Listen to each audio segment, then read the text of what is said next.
Be me. 26 years old, average-looking guy working as a data analyst at a boring corporate job. My life consists of spreadsheets, energy drinks, and watching anime at 2 a.m. on weekdays like a total degenerate.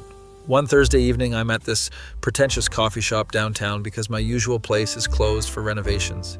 The kind of place where a regular coffee costs $12 and comes with a side of judgment from the barista with a man bun. And I'm sitting in the corner with my laptop doing some freelance work to pay off my student loans that will probably outlive me. Suddenly, this absolutely gorgeous girl walks in and the entire atmosphere shifts, like someone just turned on the main character lighting. She's wearing this elegant business casual outfit that probably costs more than my entire wardrobe, has this confident walk that screams I've never experienced financial anxiety in my life. Long dark hair, perfect makeup, carrying a designer bag that I only recognize because my sister won't shut up about luxury brands on Instagram. She orders something complicated with oat milk and 3 different syrups while I'm sitting here with my basic-ass Americano. I go back to my work, assuming she's way out of my league and probably dating some investment banker named Preston or Blaine. Then she walks directly to my table. "Excuse me, is this seat taken?" I look around the coffee shop, which has like 15 empty tables. No, go ahead." She sits down across from me and pulls out her own laptop, some expensive-looking MacBook Pro that's probably the latest model. We work in silence for like 20 minutes, and I'm trying not to stare because that would be creepy. Then she closes her laptop and looks at me. I have a weird question, and I promise I'm not insane. Already this sounds like the beginning of either a great story or a police report. Should I need someone to pretend to be my boyfriend for one evening at a social club event this Saturday? I literally stopped typing mid-sentence. I'm sorry, what? I know how this sounds, but hear me out. My name is Victoria, and I'm part of this private social club for young professionals. Of course her name is Victoria. She looks like a Victoria. There's this guy, Marcus, who's been harassing me for months trying to get me to date him, and he won't take no for an answer. Have you tried telling him to piss off? Multiple times. But he's the son of one of the club's founding members, so everyone just laughs it off as him being persistent. She rolls her eyes, and I can tell she's genuinely frustrated. So I told everyone I have a boyfriend who's coming to the gala this Saturday, and now I need to produce an actual human being. This is the most ridiculous thing I've heard all week, and I once sat through a 3-hour meeting about updating the company logo font. Why me? You literally just met me. Exactly. Yet you're perfect because you're a complete stranger, which means there's no complicated history. Not sure if I should be flattered or offended by being described as perfect for being a nobody. Plus, you look like a normal guy, not like the usual peacocks at these events. Definitely offended now. What's in it for me? $500, free food and drinks at a 5-star venue, or then the satisfaction of helping someone escape a creepy situation. $500 would literally cover my car payment and insurance. What exactly would I have to do? Just show up in a suit, hold my hand occasionally, laugh at my jokes, and act like we're dating. Nothing inappropriate, I promise. I'm thinking about my bank account, which is currently crying. Fine, but I need the money up front. Deal. Here's my number. I'll text you the details. She writes her number on a napkin like we're in some rom-com from 2005. She leaves, and I'm sitting there wondering what the hell just happened. That night I tell my roommate Derek about it while we're playing Elden Ring. Bro, you're either about to get paid to attend a fancy party, or you're gonna wake up in a bathtub missing a kidney. Thanks for the reassurance, man. I'm just saying. This sounds like the plot of every thriller movie where the protagonist thinks they're helping a hot girl, but actually they're being set up for murder. Derek has watched too many true crime documentaries. Saturday comes and Victoria texts me the address, which is at this ultra-exclusive country club in the richest part of the city. The kind of place where they probably have a dress code for their dress code. She Venmos me $250 up front with a note that says, down payment. You get the rest after the event. Fair enough.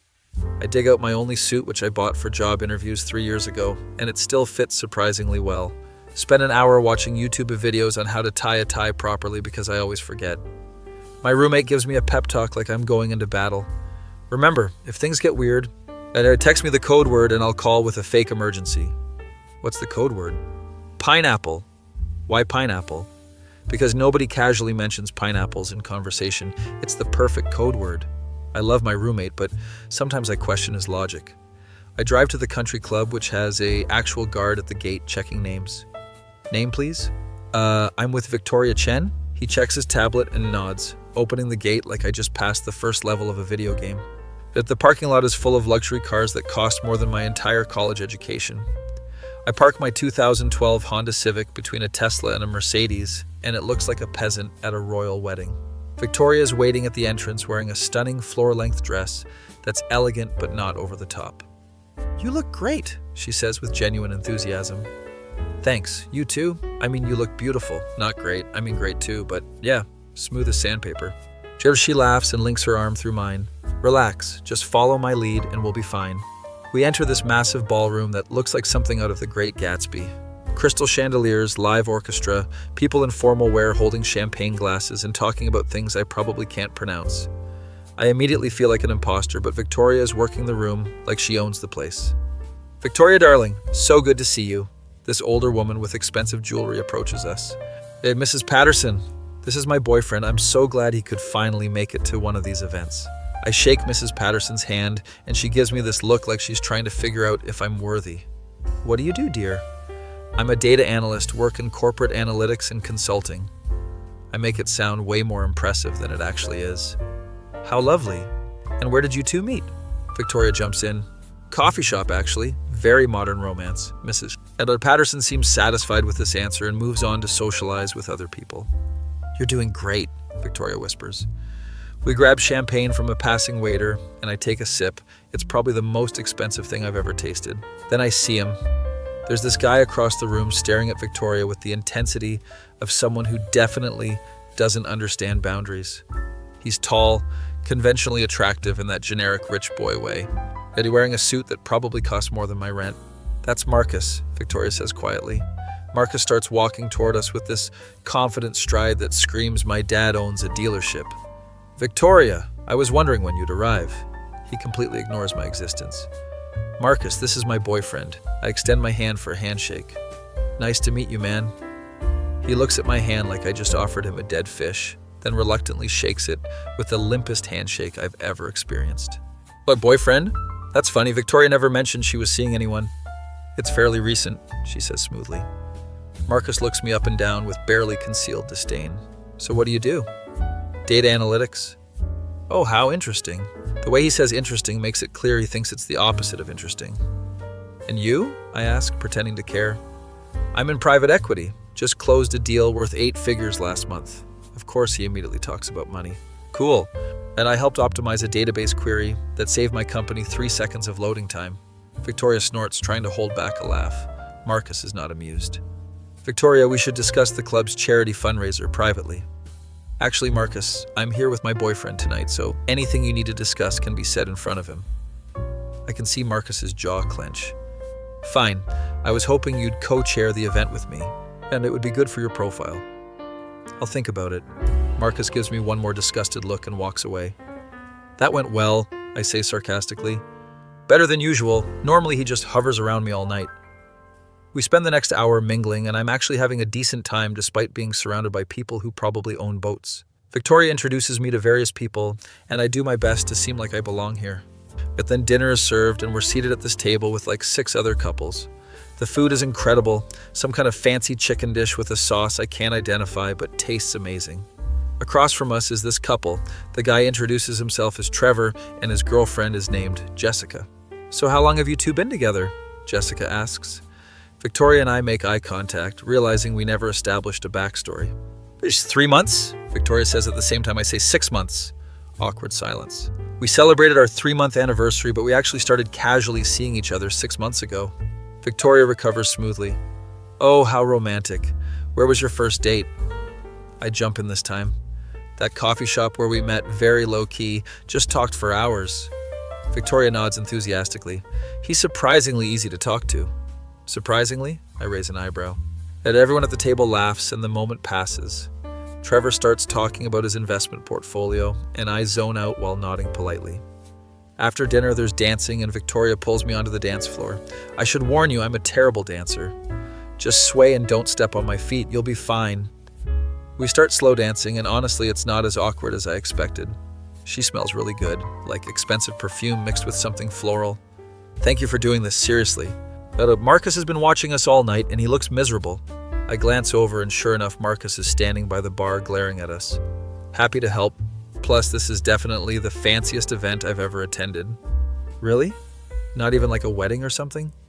The fanciest wedding I've been to had a cash bar and a DJ who kept playing Cupid Shuffle. She laughs, and it's a genuine laugh. Not the polite social laugh she's been doing all night. You're funny. I wasn't expecting that. Why does everyone keep saying they weren't expecting things from me? Do I look boring? No, you just seem normal, which is refreshing. Everyone here is trying so hard to be impressive. We keep dancing and talking, and I'm starting to forget this is a fake dating situation. Then the music changes to something faster, and Victoria pulls me into the crowd. I'm absolutely butchering whatever dance this is supposed to be, but she's laughing and doesn't seem to care. But Marcus appears out of nowhere and cuts in. Mind if I steal her for one dance? Before I can respond, Victoria says, "Actually, yes, I do mind." Marcus looks stunned, like he's never been rejected before. "Victoria, don't be ridiculous. It's just one dance." I said no, Marcus. I'm here with my boyfriend, and I'd like to keep dancing with him. People are starting to stare. Marcus's face is turning red. "You know what? Fine. But don't come crying to me when you realize you're dating someone so beneath you." He storms off, and I'm standing there processing what just happened. "I'm sorry about that," Victoria says. "Don't apologize. That guy's a dick." We leave the dance floor and head outside to the terrace because the tension inside is too much. It's a beautiful night, stars out, cool breeze, very romantic if this were an actual date. I really appreciate you putting up with all this. I know it's a lot. Honestly, this is the most interesting Saturday I've had in months. Usually I'm just at home watching videos about conspiracy theories. Like what kind of conspiracy theories? You know, important stuff like whether birds are real or if the government is hiding the fact that we can make food taste better, but Big Bland is suppressing it. She's laughing again. Birds aren't real? It's a whole thing on the internet. A very entertaining rabbit hole to go down at 3 a.m. We talk about random stuff for like 30 minutes. Just normal conversation about shows we're watching, worst jobs we've had, embarrassing moments. Turns out Victoria once tripped walking up to receive an award at a ceremony and it was caught on video. It has like 2 million views on YouTube, and I can never escape it. What was the award for? Academic excellence in high school. Oh, to see this. Don't you dare. But I'm to see this. Don't you dare. But I'm already searching and find the video easily. It's incredible. She fully face plants on the stairs and the recovery is amazing. I'm trying not to laugh, but failing. Everyone has an embarrassing video. That's your internet legacy. What's yours? Oh no. There may or may not be a video of me attempting parkour in college and running directly into a wall. Show me immediately. Absolutely not. We're both laughing. And then there's this moment where we lock eyes and the energy shifts. She's standing close to me and I can't tell if this is still fake dating or something else. Before anything can happen, Trevor from dinner comes out to the terrace. "Hey, you two. They're doing the raffle inside." Moment broken. We head back inside and they're drawing tickets for prizes. I didn't even know there was a raffle. Victoria whispers that everyone gets automatically entered when they check in. They call out a number, and Victoria gasps. "That's my number." She goes up to claim her prize, and it's a weekend getaway to some resort. "Congratulations! Will you be taking your lovely boyfriend?" The MC gestures to me. Victoria doesn't miss a beat. "Of course. Great." And now we have to continue this charade for a weekend trip. The event starts winding down around 11 p.m. and people begin leaving. Victoria and I walk to the parking lot. "So, about that resort trip." "You don't have to actually go. I just said that because everyone was watching." "What if I want to go?" She stops walking and looks at me surprised. "Really? I mean, free resort weekend? Plus, we clearly get along. Unless you think that would be weird." "No, it's not weird. I don't want you to feel obligated." "I don't feel obligated. I genuinely had fun tonight." She smiles. "Me too. Way more fun than I expected." We reach my car and she laughs when she sees it. "What?" "Nothing. It's just very you. My reliable Honda Civic is very me. I'll take that as a compliment." She's parked a few spots down in a white BMW that looks brand new. "Of course. Text me when you get home so I know you didn't get kidnapped," she says. Same to you." We hug goodbye and it lasts maybe a second longer than a normal friendly hug. I drive home feeling weird, like something shifted but I can't figure out what. Derek is still awake when I get back playing video games. "How'd it go? Still have both kidneys?" "It was actually really fun and I made $500. "Living the dream, bro. Did you kiss her?" "What? No, it was a fake dating thing." "But did you want to?" I throw a pillow at him. "I'd go back to your video game." But as I'm lying in bed that night, I keep thinking about Victoria. The way she laughed at my dumb jokes, how easy it was to talk to her. That moment on the terrace. My phone buzzes. It's Victoria. Home safe. Thanks again for tonight. You were perfect. Here's the rest of your payment. She Venmos me the other $250. I text back, thanks. Let me know about the resort trip. Offer stands. She replies immediately, I will. Sleep well. I'm smiling at my phone like an idiot. Derek yells from his room, are you texting her? I can hear you giggling. I'm not giggling. You're definitely giggling. I throw another pillow through his doorway, spend the next 30 minutes scrolling through my phone before finally falling asleep. Wake up Sunday morning to a text from Victoria. Coffee later? I want to actually get to know you without having to pretend. Hell yes. We meet at a normal coffee shop, and not the pretentious one from before. She's dressed casual, jeans and a sweater, looks completely different from the elegant woman at the gala. Somehow even more attractive. So tell me about the real you, she says after we order. We spend 3 hours just talking about everything. Turns out Victoria works in marketing at a tech startup, comes from money but is trying to make her own way. My parents want me to take over the family business, but I want to do something I'm actually passionate about. What's the family business? Import-export, very boring, lots of spreadsheets. Hey, I love spreadsheets. Of course you do. I tell her about my job, my hobbies, my complete lack of direction in life. I'm just kind of floating through my 20s hoping I figure it out eventually. That's so honest. That everyone I meet pretends they have it all figured out. We exchange social media, and I realize she has like 15,000 Instagram followers. You're basically internet famous. Not really. Most of them are from that video of me falling. We follow each other, and I make a mental note to delete some of my cringier posts later. When we're leaving, she brings up the resort trip again. So I looked at the dates, and it's 2 weekends from now. Are you still interested? Definitely. But I have a question. Shoot.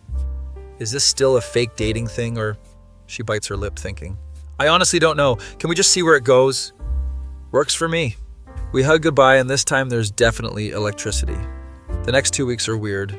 We text constantly, funny memes, random thoughts, pictures of our food. My roommate Derek is convinced I'm catching feelings. And bro, you're on your phone every 5 minutes. I'm just being friendly. You're looking at her Instagram for the 15th time today. It's research. Research for what? I don't have an answer. Victoria invites me to a casual dinner with some of her friends from the club. Apparently word spread about her having a boyfriend and people want to meet me properly. It's at this nice restaurant but not super fancy, more casual upscale. I meet her friends, Lisa, who works in finance, but Amanda, who's a lawyer, and David, who's in tech. They're surprisingly normal and not pretentious at all. So Victoria tells us you saved her from Marcus the Menace, Lisa says. Marcus the Menace? That's what we call him behind his back. Guy's been harassing women at the club for years, Amanda explains. Why hasn't anyone kicked him out? Because his family basically funds half the club's operations, David says with an eye roll. That's such bullshit, right? But Victoria standing up to him at the gala was legendary. People are still talking about it, Lisa adds. Victoria looks embarrassed. I should have done it sooner. Better late than never, I say. Dinner goes well, and afterwards Victoria's friends give me the approval. He's good, keep him, Amanda says while hugging Victoria goodbye. I plan to, Victoria responds. Wait, does that mean? We walk to our cars and I finally ask, so are we actually dating now? Do you want to be? I asked first. Fair. Yes, I think I do want to actually date you. Is that weird considering how we met? Definitely weird, but I'm into it. We kiss and it's perfect. Like rom-com ending perfect. Except this is just the beginning. We start officially dating and it's honestly great. She's smart, funny, calls me out on my bullshit, and genuinely seems interested in my boring life. I introduce her to Derek, who immediately tries to act cool. So you're the famous Victoria, and you're the roommate who thought I was going to harvest organs. They get along instantly, which is both good and terrifying. The resort weekend arrives and I'm nervous as hell. Pack my bag 3 times because I don't know what to bring to a fancy resort. Derek helps me pick outfits like we're in a teen movie. Bring the blue button down. It makes you look responsible. How does a shirt make me look responsible? Trust me, bro. Victoria picks me up Friday afternoon in her BMW. The resort is 2 hours away in wine country. We spend the drive listening to music and talking about everything and nothing. She reveals she's actually into anime too. Wait, you watch anime? Why do you sound so surprised? You seem too cool for anime. Nobody's too cool for anime. And I literally binge-watched Demon Slayer last month. I'm falling harder by the second. We arrive at the resort, which is absolutely stunning. It's this sprawling property with vineyards, a spa, multiple pools, and views for days. Check-in is smooth, and they upgrade us to a suite because of Victoria's club membership. The suite has a private balcony, massive bathroom, and a bed that's bigger than my room. There's also a bottle of champagne waiting with a note. Congratulations, Victoria. Now enjoy your stay. We change and head to the pool where we spend the afternoon just relaxing. Victoria looks incredible in her swimsuit, and I'm trying not to stare like a creep. You're staring. I'm admiring. There's a difference. She splashes water at me. We order drinks and food by the pool. Everything tastes amazing.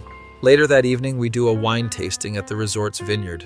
The sommelier is explaining different notes and flavors, and I'm pretending to understand. Do you taste the hint of blackberry? I taste alcohol, but I nod enthusiastically. Victoria whispers, "You have no idea what he's talking about, do you?" Not even a little bit. We're both trying not to laugh. After the tasting, we have dinner at the resort's fancy restaurant, the kind of place where the menu doesn't have prices, which means everything is expensive. Order whatever you want. This whole weekend is paid for, Victoria says.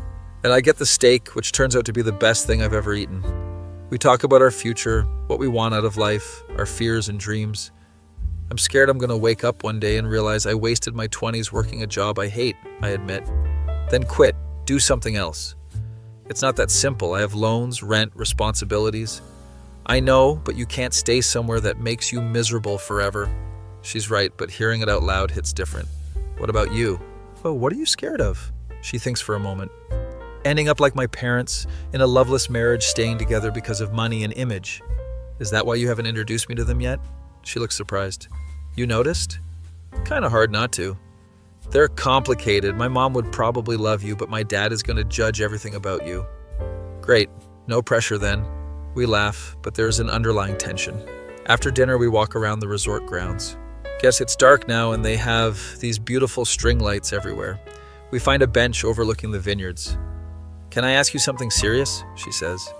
Sure. Do you think we're moving too fast? Honestly, maybe, but I don't care. Me neither. I've never felt this comfortable with someone so quickly. We kiss under the stars like we're in a Nicholas Sparks novel. Head back to the suite, and the night gets significantly better. The next morning, we sleep in late and order room service for breakfast. Pancakes, eggs, bacon, fresh fruit, the works. We eat on the balcony, watching the sunrise over the vineyards. This is perfect, Victoria says. Yeah, it really is. I meant us being here together. I take her hand. I know what you meant. We spend Saturday exploring the area, visiting a few wineries, taking photos like tourists. Victoria's Instagram stories are filled with pictures of the trip. Are you posting me? Is that okay? I can delete them. No, it's fine. Just weird seeing myself on Instagram with 15,000 people watching. Actually, 17,000 now. I gained followers after the gala. We laugh about how absurd all of this is. That evening, we go to the spa for a couples massage. I've never had a professional massage before, and it's simultaneously relaxing and awkward. Afterwards, we're in the relaxation room drinking cucumber water. And how was your first massage? Weird, but good. I didn't know I was that tense. You carry all your stress in your shoulders.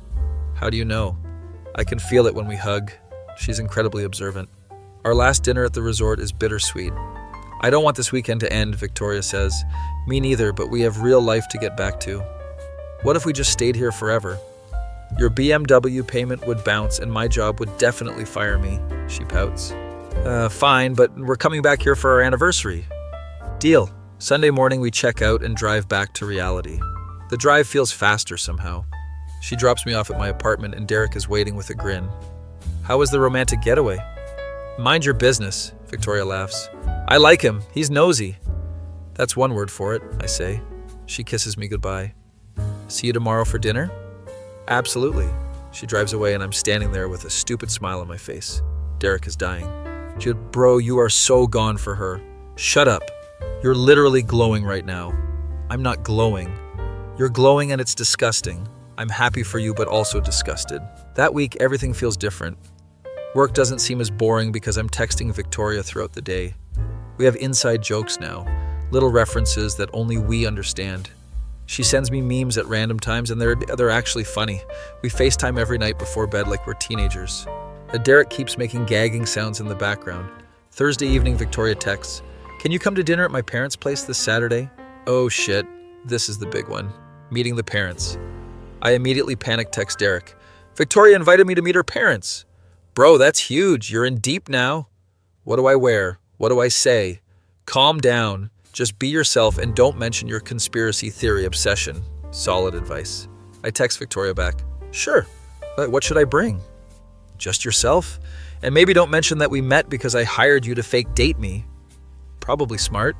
Spend the next 2 days obsessing over every possible scenario. What if her dad hates me? What if I say something stupid? What if they realize I'm completely out of her league? Saturday arrives too quickly. I dress in business casual, not too formal, but not too casual. Derek gives me another pep talk. "Remember, you're a catch. You're smart, employed. Imagine you make her happy." Thanks, man. Also avoid talking about religion, politics, or money. Basically avoid all interesting topics? Exactly. Victoria picks me up and she looks nervous too. "Okay, so quick briefing. My mom's name is Linda. She's sweet but will ask a million questions." "Got it. My dad's name is Robert. He's intense but means well. He's going to ask about your career plans." "Career plans? I barely have dinner plans. Just be honest." He respects honesty. We pull up to her parents' house, which is not a house, it's a mansion. Like actual mansion with gates and a fountain in the driveway. "You never mentioned you grew up in a mansion." "It's just a house." "Victoria, there's a fountain." She laughs nervously.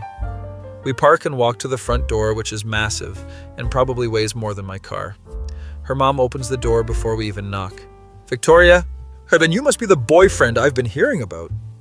Linda's warm and welcoming, pulls me into a hug immediately. Come in, dinner's almost ready." The inside is even more impressive. High ceilings, art everywhere, furniture that looks antique and expensive. Her dad appears from what I assume is a home office. Robert is tall, intimidating, wearing a polo shirt and slacks. "So you're the data analyst?" Not even a hello, straight to business. "Yes, sir. I'd been in the field for about 4 years." "What company?" I tell him and he nods. "Good company. Stable. What are your advancement prospects?" "Dad?" Victoria interjects. "What? I'm just making conversation." Linda saves us by announcing dinner is ready. We sit in their formal dining room at a table that seats 12. The food is catered, not homemade, but absolutely delicious.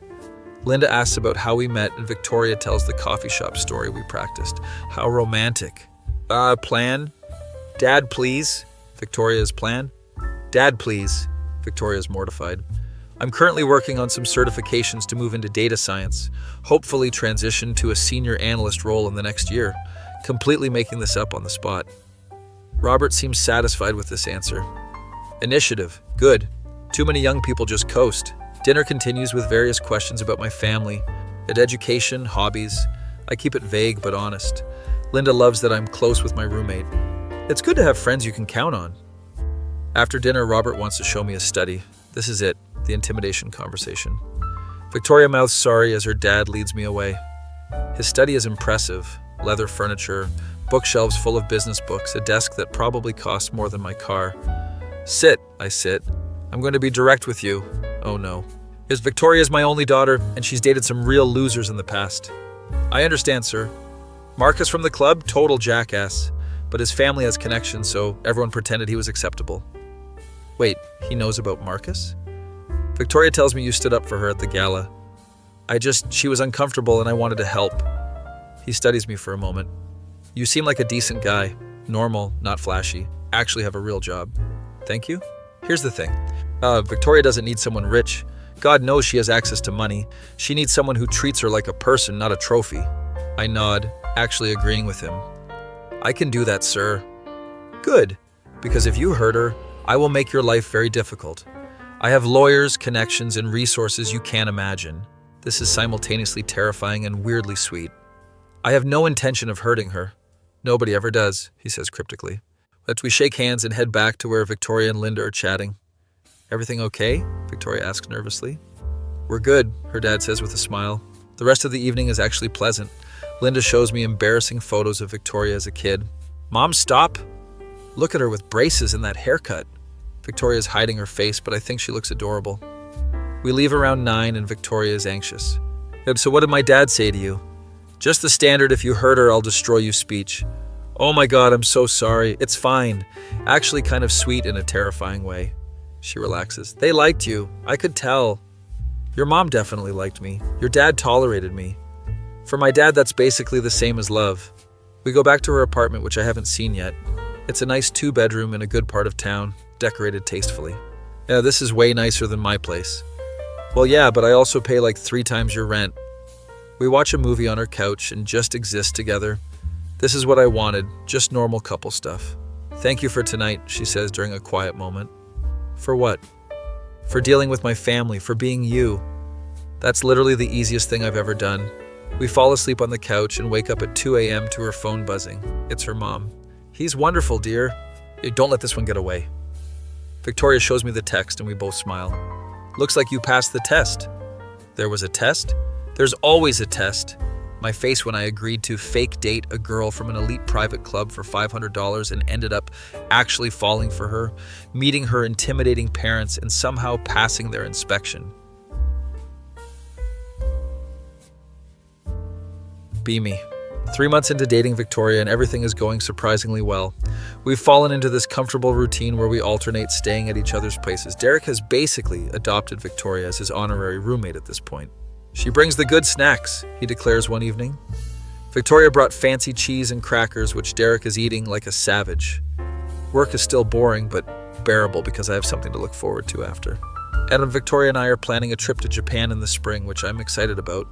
Then everything gets complicated. I'm at work on a Tuesday when Victoria calls me, which is unusual because she normally just texts during the day. Hey, what's up? She sounds stressed. So remember how I said my marketing startup was doing well? Yeah? Well, it's doing too well and we just got acquired by a major tech company. That's amazing. Congratulations. Thanks, but here's the thing. They want me to relocate to their headquarters for 6 months for the transition. My stomach drops. Relocate where? Seattle. Seattle is literally across the country. Oh, I know this is terrible timing. We just started getting serious. I can hear the panic in her voice. When do you have to leave? 2 weeks? 2 weeks? We meet for dinner that night to discuss it properly. She's already been crying. I can tell from her eyes. I don't want to go, but this is huge for my career. That the payout alone would let me be financially independent from my parents. I get it, this is a big opportunity. But what about us? This is the question neither of us wants to answer. We can do long distance. People do it all the time. Even as I say it, it sounds unconvincing. For 6 months? That's a long time. We can visit each other. I have vacation days. She takes my hand across the table. Are you sure you want to do this? I would understand if you wanted to, you know? Break up? No, we just need to figure it out. We spend the rest of dinner making plans. FaceTime every day, visits once a month, constant communication. It sounds manageable in theory. The next 2 weeks are chaos. Victoria's packing, organizing, saying goodbye to people. I help her as much as I can while trying not to think about how much I'm going to miss her. Her last night in town, we have dinner with Derek and Victoria's friends from the club. Lisa brought her new boyfriend, who's actually cool.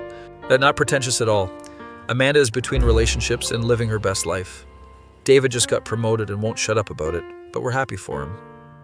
To Victoria and her big adventure, Lisa toasts. To surviving long distance, Derek adds. Everyone drinks and there's this underlying sadness despite the celebration. After dinner, it's just Victoria and me at her apartment. It's mostly empty now, boxes everywhere ready for the movers. We sit on her floor eating leftover pizza. "Wow, this sucks," she says. "Yeah, it really does." "Promise me we'll make this work?" "I promise." We spend our last night together and it's bittersweet. Next morning, I drive her to the airport. Her parents are there too, which makes the goodbye even more awkward. Linda hugs me. "Take care of yourself, dear. We'll see you at Christmas." Robert shakes my hand. "Don't screw this up, son." "I'll try my best, sir." Then it's just Victoria and me. She's crying and trying not to. 6 months is gonna fly by." "You're a terrible liar." We hug for probably too long. "I love you," she says. First time either of us has said it out loud. "I love you too." She kisses me one more time and heads through security. I watch until I can't see her anymore. Drive home feeling empty. Derek is surprisingly supportive when I get back. "Bro, you guys are going to be fine. You're like disgustingly in love." "Thanks, man. Now let's play video games and eat our feelings." Solid plan. But the first week of long distance is actually okay. We FaceTime every night, text throughout the day, send each other random pictures. Victoria's new apartment in Seattle is nice, modern high-rise with a view of the city. Her job seems intense, but she's excited about it. Everyone here is so smart. I feel like I have to prove myself constantly. You're literally the smartest person I know. You're biased. Biased, but correct. Week 2 is harder. The time difference starts becoming an issue. Seattle is 3 hours behind, so when I'm getting ready for bed, she's just finishing work. We miss a few calls because of scheduling. Texts start getting shorter. How was your day? Good. Busy. You? Same. Talk later? It's fine. We're just adjusting. Week 3, and I'm starting to feel the distance. There's a new project at work that's stressful, and I can't fully vent to Victoria because she's dealing with her own stress. Derek notices I'm quieter than usual. You good, bro? Yeah, just miss her. Why don't you visit? It's been like a month. He's right. I book a flight for the following weekend using all my saved vacation days. Text Victoria. Surprise! Coming to visit this weekend. She responds an hour later. Really? That's amazing, but I have this huge presentation Monday, so weekend might be hectic. My excitement deflates a bit. That's okay. I can entertain myself. Are you sure? I feel bad. Positive. Yeah, just want to see you? Friday after work, I fly to Seattle. 5-hour flight, delayed because of weather, arrive exhausted at 11 p.m. Victoria picks me up from the airport looking tired. Sorry I look like death. It's been a crazy week. You look beautiful. We hug and it feels amazing to actually hold her again. Get back to her apartment and we're both too tired to do anything but sleep. Saturday morning I wake up and she's already working. I'm so sorry. I just need to finish these slides. It's cool, I'll explore the city. Spend the day wandering around Seattle alone. Pike Place Market is cool, lots of tourists and fish throwing. Grab lunch at this random Thai place that's incredible. Take photos and send them to Victoria, who responds with heart emojis, but clearly distracted. Get back to her apartment around 4 p.m. and she's still working. How much longer? A few more hours, maybe? Yet this presentation has to be perfect. I order dinner and watch Netflix in her living room while she works. We finally eat together around 8 p.m. and she's stressed. I'm sorry this weekend is a disaster. It's not a disaster. You're working hard. But you flew all this way. And I'm happy just being in the same city as you. She tears up. I don't know how to do this. Balance everything. We talk for hours about the pressure she's under. Her new company has high expectations. Just can't tell anyone because they'll think I can't tell anyone because they'll think I can't handle it. You can tell me. That's what I'm here for, she cries, and I just hold her. Sunday is better. We sleep in, have breakfast at a cute cafe, walk around her neighborhood. I'm sorry about yesterday. Stop apologizing. You're dealing with a lot. I just wish we had more time. We have today. We make the most of it, visiting the Space Needle, taking touristy photos, eating good food.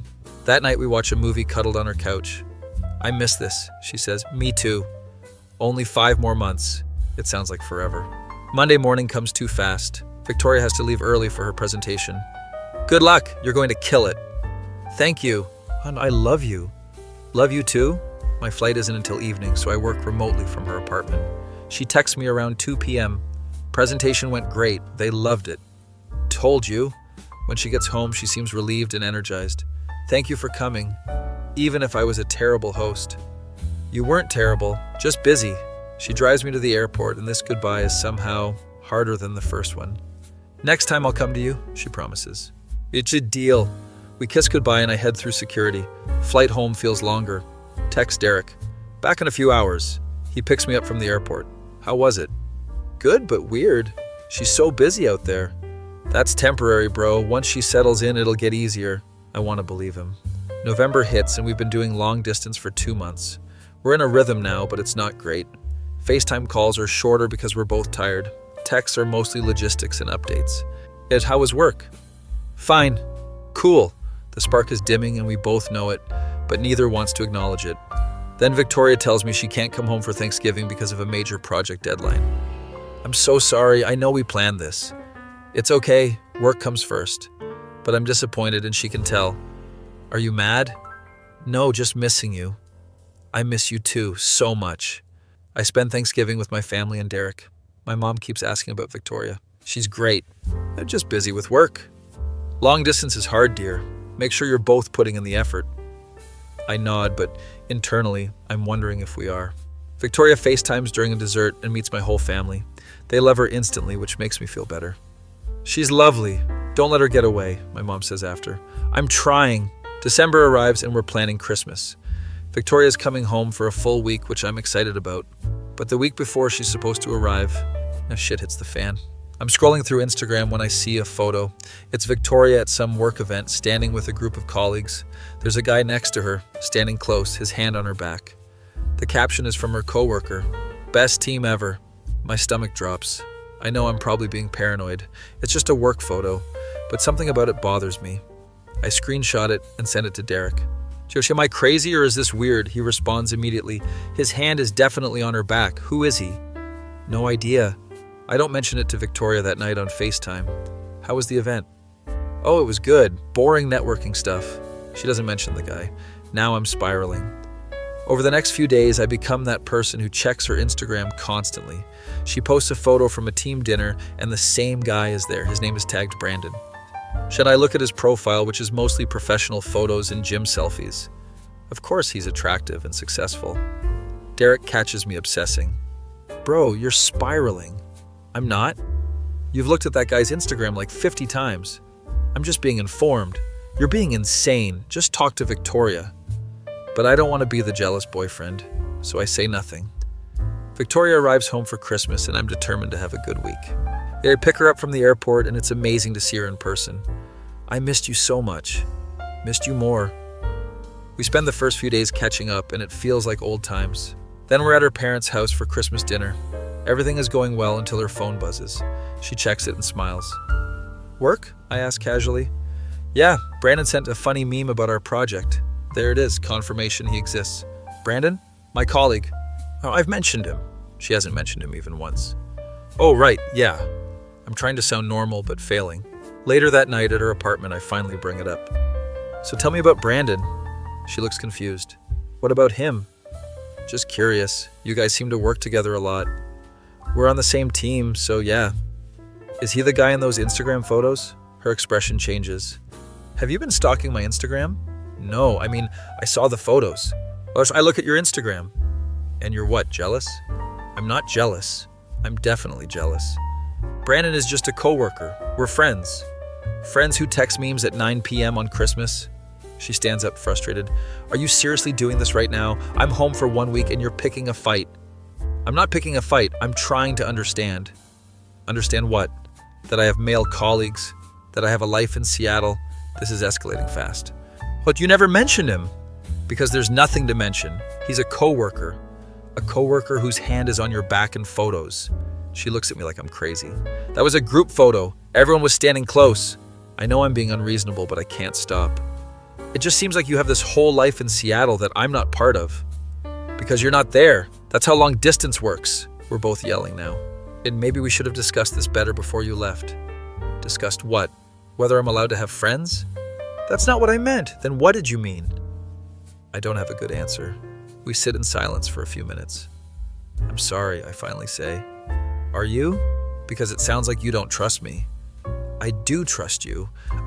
I miss you, and seeing you have this whole life without me is hard. Her expression softens. It's hard for me too. Do you think I like being away from you? Then why does it seem so easy for you? Easy? Nothing about this is easy. I cry myself to sleep half the time because I miss you. I didn't know that. I'm sorry, I'm being an idiot. She comes over and sits next to me. Long distance is really hard, but we have to trust each other. I know, I do trust you. Then trust that Brandon is just a friend and colleague. Okay, we hug and the fight diffuses. Rest of Christmas week is better. Heck, we don't talk about Brandon again. Victoria flies back to Seattle and we're back to FaceTime and texts. January is brutal. Winter is depressing. Work is stressful. And I miss Victoria constantly. We have a few more small fights over stupid stuff. She forgets to text me back for hours and I get paranoid. I have plans with Derek and she gets upset I didn't tell her sooner. We're turning into one of those couples, Derek observes one night. But what couples? The ones who fight about nothing because the real problem is the distance. He's not wrong. February comes and Victoria drops a bomb. So the company wants to extend my contract another 3 months. My heart sinks. I thought it was 6 months total. It was. But they're so happy with my work, they want me to stay through the next product launch. And you said yes? She's quiet. I haven't decided yet. When do you need to decide? By the end of the week? I don't know what to say. 3 more months means she won't be back until June. That's 9 months total. What do you want to do? I ask. I don't know. Career-wise, it makes sense. But personal life-wise, she trails off. We talk for hours about pros and cons. The opportunity is incredible for her career. The money is great. But 9 months of long distance is brutal. I'll support whatever you decide, I tell her. Gee, even if it means 3 more months apart? Yes, I'm lying and we both know it. She decides to extend the contract. This is going to set up my entire career. I can't turn it down. I understand, but I'm devastated. March hits and I'm in a rut. Work is boring, long distance is exhausting, winter won't end. Derek forces me to go out with him and some friends. We end up at this bar downtown and I'm not in the mood. Bro, you need to get out of your head, Derek insists. We're at the bar when I see someone familiar. It's Marcus, Victoria's creepy ex-club admirer. He sees me and walks over. Well, the fake boyfriend. I'm immediately on edge. It's not fake, we're dating. Oh, really? Then why is she in Seattle making new friends? How does he know she's in Seattle? She's working there temporarily. Right, temporarily, he says with a smirk. What's that supposed to mean? Nothing, just that long distance rarely works. He just ran into Marcus, he's still an ass. We leave the bar and I'm fuming. Text Victoria, just ran into Marcus, he's still an ass. She responds an hour later, ugh, sorry, he's the worst. He implied you're moving on in Seattle. That's ridiculous, don't listen to him. But the seed of doubt is planted. Over the next few weeks, my paranoia grows. But Victoria posts a photo from a hiking trip with coworkers. Brandon is in the photo. Another photo from a team happy hour. Brandon again. A group shot at someone's birthday party. Brandon front and center. I don't say anything, but it's eating at me. Then one night in April, Victoria calls me crying. What's wrong? I don't think I can do this anymore. My heart stops. Do what? This, long distance, pretending everything is fine when it's not. I don't know what to say. We barely talk anymore. But when we do talk, we fight. I feel like we're strangers. She's not wrong. What are you saying? She's silent for a long time. I don't know. I just know this isn't working. Do you want to break up? No, I don't know. Maybe. This is the worst conversation I've ever had. Victoria, do you have feelings for someone else? What? No. Brandon? She sighs heavily. Brandon and I are friends, that's it. But you spend more time with him than me, because I work with him. You're being ridiculous. Am I? Because from here it looks like you have a whole new life that I'm not part of. That's not fair. What's not fair is you extending your contract without really considering us. I did consider us. Did you? Because it seems like your career is more important. That's not true, we're both yelling through tears. Maybe we should take a break, she says. The words hang in the air. A break or a breakup? I don't know, and I just need time to figure out what I want. Fine. I hang up and immediately regret it. Spend the next hour staring at my phone waiting for her to call back. She doesn't. Text Derek. I think Victoria and I just broke up. He comes to my room immediately. What happened? I tell him everything. Bro, she's stressed and overwhelmed. You both are. She wants to take a break. That doesn't mean it's over. Give her space. I don't want to give her space. I want to fix this, but maybe he's right. And the next few days are torture. Victoria and I don't talk at all. I keep checking her Instagram, but she hasn't posted anything. Work is impossible to focus on. My boss asks if I'm okay and I lie. Just tired. Derek tries to cheer me up with video games and bad movies. Doesn't help. 1 week passes, then 2. Still no word from Victoria. I'm about to text her when my phone rings. It's Robert, Victoria's dad. Oh shit. Hello, sir? Son? Bitch, we need to talk. That feeling when you've been in a happy relationship that slowly falls apart due to distance, miscommunication, and fear of losing each other to the circumstances pulling you apart. Be me. Sitting on my couch having an existential crisis when Victoria's dad calls out of nowhere. Son, we need to talk. This can only mean disaster. Yes, sir? Linda told me you and Victoria haven't spoken in 2 weeks? Of course her mom is monitoring the situation. We're on a break, sir. A break is bullshit. You're either together or you're not. I kind of respect his directness. It's complicated. Everything is complicated if you let it be. Let me ask you something.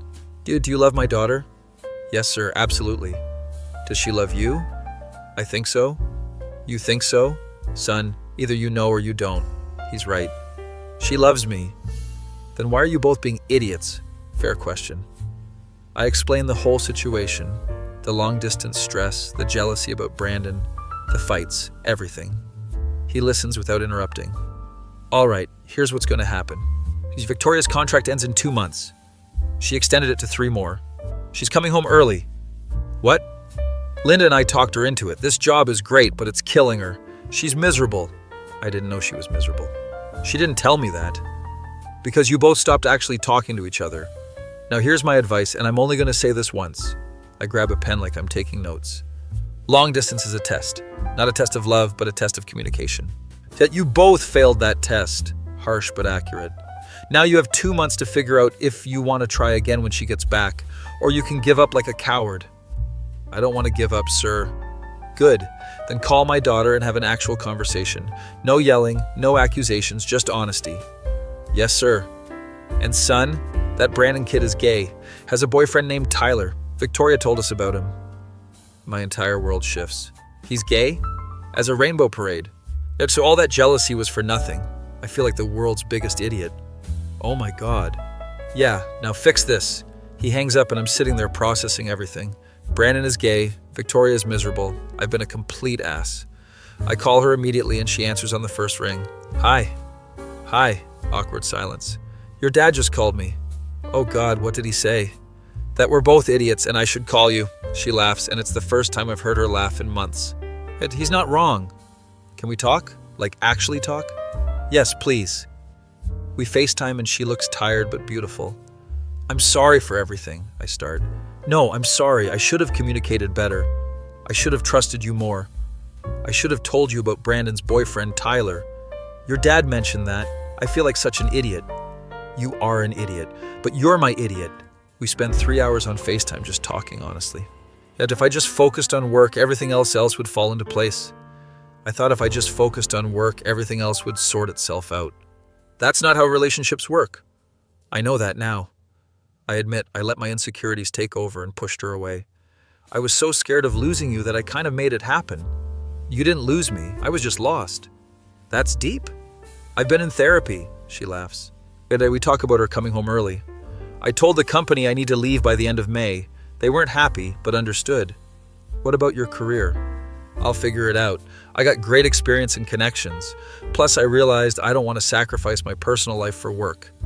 Your dad would be proud of that character development. We laugh, and it feels like old times. Can we start over? Not completely, but let's reset? I'd like that. Over the next 6 weeks, we actually work on our relationship. Daily FaceTime calls where we actually talk about our feelings. No more surface-level how was work conversations. We do virtual date nights where we watch movies together on video call, send each other care packages with random gifts and snacks. Victoria starts telling me about her life in Seattle properly.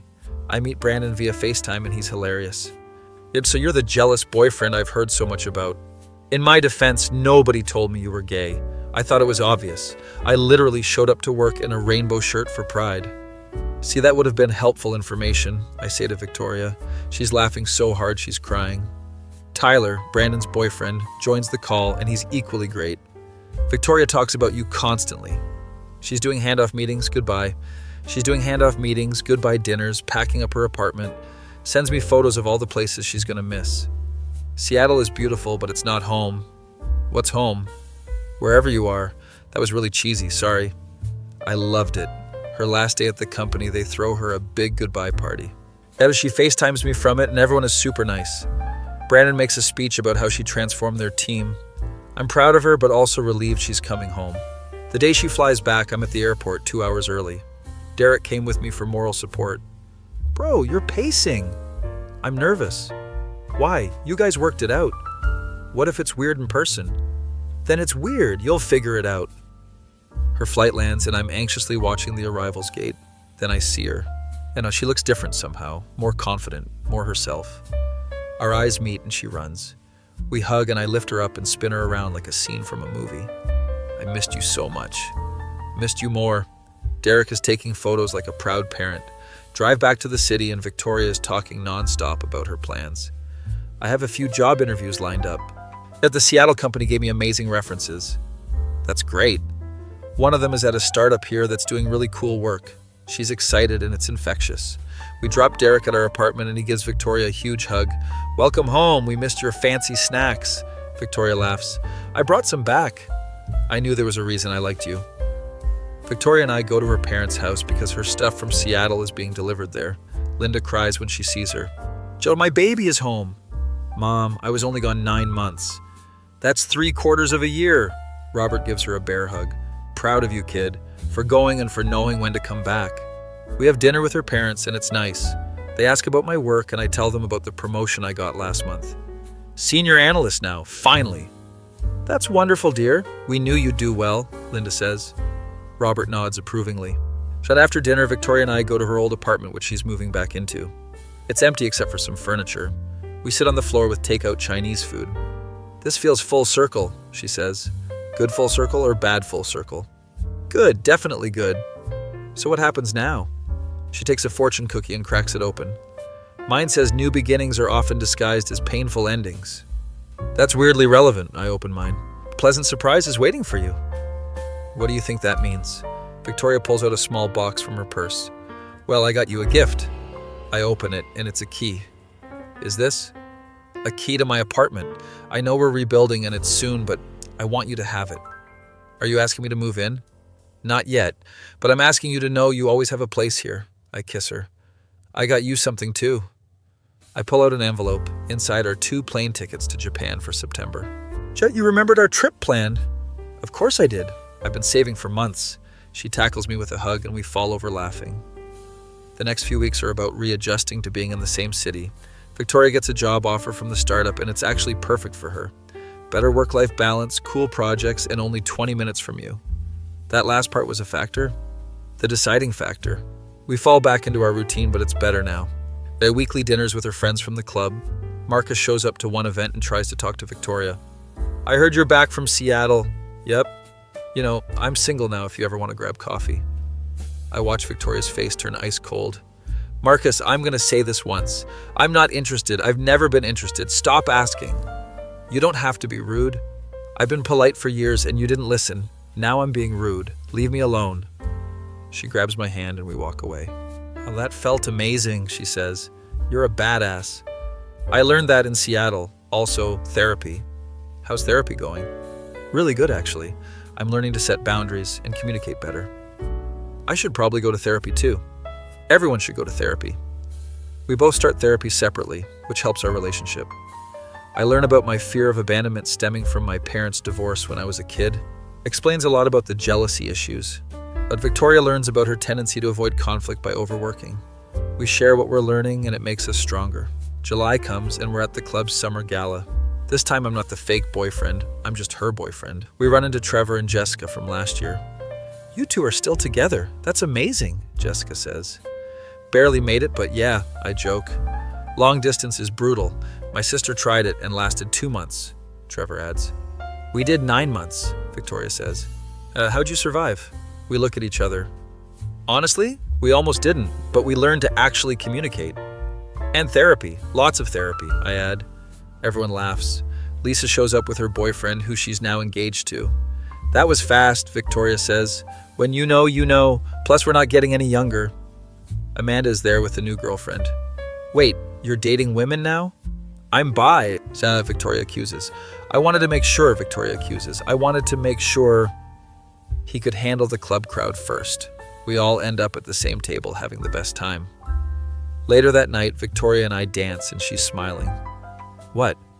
"Just thinking about last year, how nervous you were." I was terrified. "You did great though. You fooled everyone." I wasn't fooling by the end of that night. "Me neither." We kiss on the dance floor. "I love you," she says. "Love you too. Even when I'm a workaholic who doesn't communicate? Even then. And I hope you love me even when I'm an insecure, jealous mess. Especially then." August is chill. We spend a lot of time just being together. Movie nights, cooking experiments, lazy Sundays. Derek announces he's moving in with his girlfriend. "What? Oh, since when do you have a girlfriend?" 3 months. I didn't want to jinx it. "I'm happy for you, man." "Thanks, bro. So you're going to need a new roommate." Actually, Victoria starts. Oh no, she's using her serious voice. I was thinking maybe you could move in with me. I look at Derek, who's grinning. For real? For real, if you want to. I definitely want to, Derek cheers. Finally, I've been waiting for this. You knew? She asked my permission first, and I said only if I'm the best man at your wedding. Nobody's getting married, we say in unison. Yet, Derek adds. September comes and we're at the airport heading to Japan. 2 weeks of exploring Tokyo, Kyoto, Osaka, eating incredible food, visiting temples, taking a million photos. One night we're in this tiny ramen shop in Tokyo. This might be the best ramen I've ever had. Everything in Japan is amazing. I'm glad we waited to do this trip together. Me too. It would have been sad doing it alone. We're walking back to our hotel through the neon streets of Shibuya. You know what's crazy? I say. What? A year ago I was a random guy in a coffee shop and now I'm in Tokyo with you. Fate or desperation? I laugh. Hey, I was desperate for a fake boyfriend, not a real one. The real one was a bonus. Best bonus ever. We get back to the hotel and I'm exhausted but happy. Victoria's looking at photos from the day on her phone. I'm posting this one. It's us in front of a temple, looking genuinely happy. Your Instagram followers are gonna love that. I have 20,000 now. That fall video haunts me forever. You're basically an influencer. Shut up. Last night in Japan, we're at this rooftop bar overlooking the city. Tokyo is lit up like something from a sci-fi movie. I could stay here forever, Victoria says. We'd have to learn Japanese. Worth it. We talk about our future plans. Jaded, Victoria's startup is doing well and she might get promoted soon. My job is stable and I'm actually enjoying it more. Where do you see us in 5 years? She asks. Probably still figuring things out, but together? That's refreshingly honest. I learn from the best.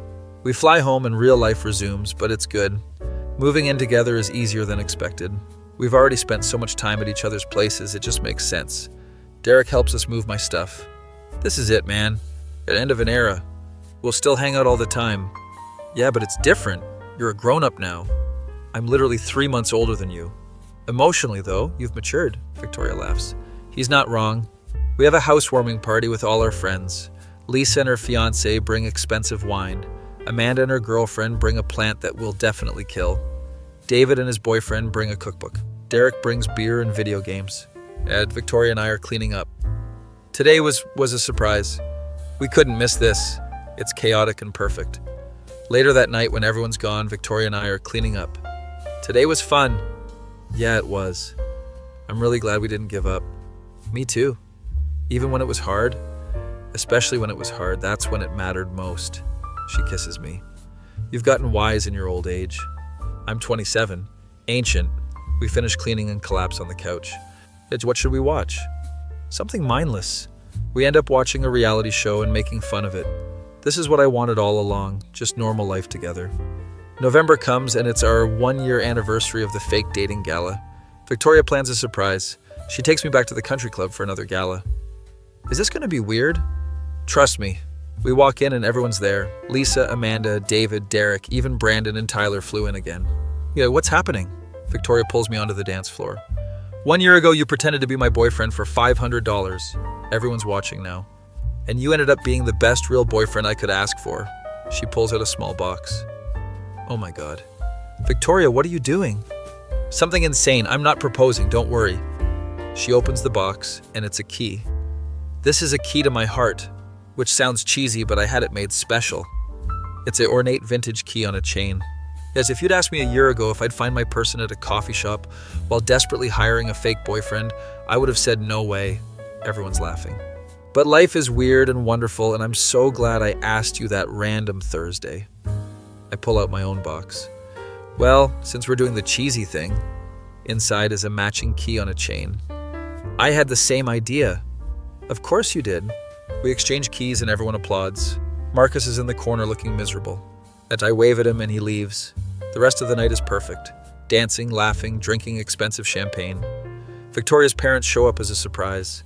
Linda is crying happy tears. You two are so precious. Robert shakes my hand. You passed the test, son. What test? All of them. Later that night, we're back at our apartment. That was incredible, I say. I know, right? I can't believe I pulled it off. You're very sneaky. I learned from dating a data analyst who tracks everything. Fair point. We're lying in bed and she turns to me. You know what I realized? What? I thought I was testing you that first night to see if you could help me with Marcus. And? But really I was testing myself to see if I could be vulnerable, if I could let someone in. Did you pass? We both did, I kiss her. So what's next for us? More adventures. There are probably some fights, definitely more growth. Sounds perfect. It does, doesn't it? We fall asleep and I'm thinking about how one random Thursday in a coffee shop changed everything. Sometimes the best things in life start with someone asking a weird favor. Sometimes taking a risk on a stranger leads to finding home. Sometimes the test isn't whether you're good enough for someone, but whether you're brave enough to try. Derek texts at 2 a.m. I know you're awake. Stop being gross. I text back, go to sleep. You go to sleep. I'm trying, but my girlfriend keeps stealing the blankets. Whipped. Absolutely, Victoria stirs. Who are you texting? Derek being Derek. Tell him we say goodnight. I do, and he responds with a heart emoji. Put my phone down and pull Victoria close. She fits perfectly. Love you, she mumbles sleepily. Love you too. Think about everything that happened this year. The fake dating, the long distance, the almost breakup, the reconciliation. Wouldn't change any of it. Even the hard parts made us stronger. Especially the hard parts. Drift off to sleep thinking about Japan, our friends, our future. Whatever comes next, we'll figure it out together, and that's all that matters. My face when I agreed to fake date a girl from an elite private club for $500, and it turned into the most real, tested, and hard-won relationship of my life. That feeling when you realize the best things aren't easy. They're earned through honesty, communication, therapy, patience, and choosing each other every single day, even when it's difficult.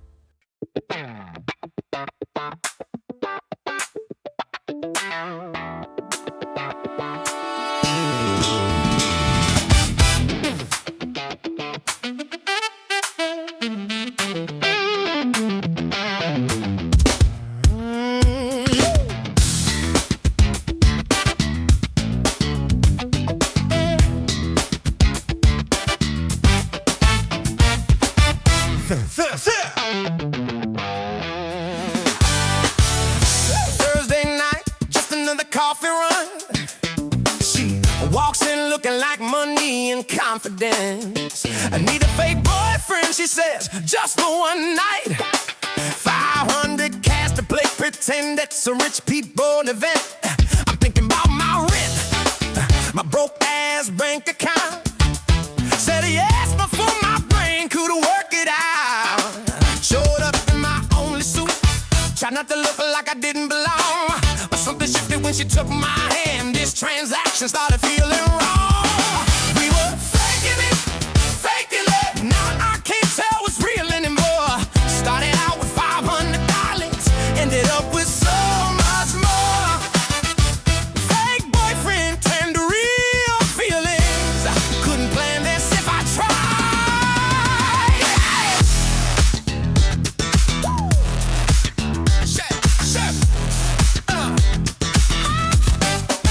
Shared away dreams in the ballroom. Her ex won't leave her alone. I played the part, held her close, felt like coming home. Months go by, we're actually dating, but see, can't call in her name. 9 months of distance, jealousy, late night phone fights almost threw away this beautiful thing. Long distance is a test, communication is the key. We almost failed the assignment, but baby, we got our degree. We were faking it. Now I can't tell what's real anymore. Started out with $500, ended up with so much more. Fake boyfriend turned to real forever. Best investment of my life.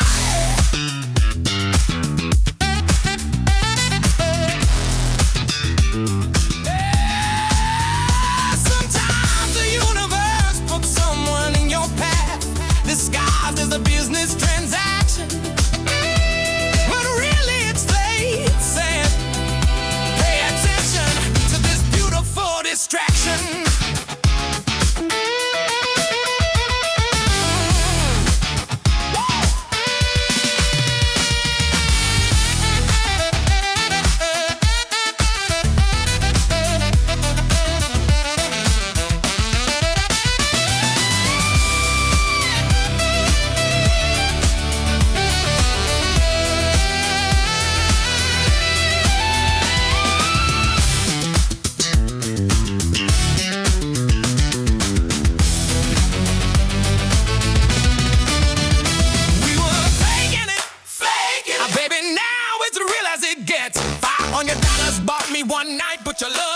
priceless, no regret.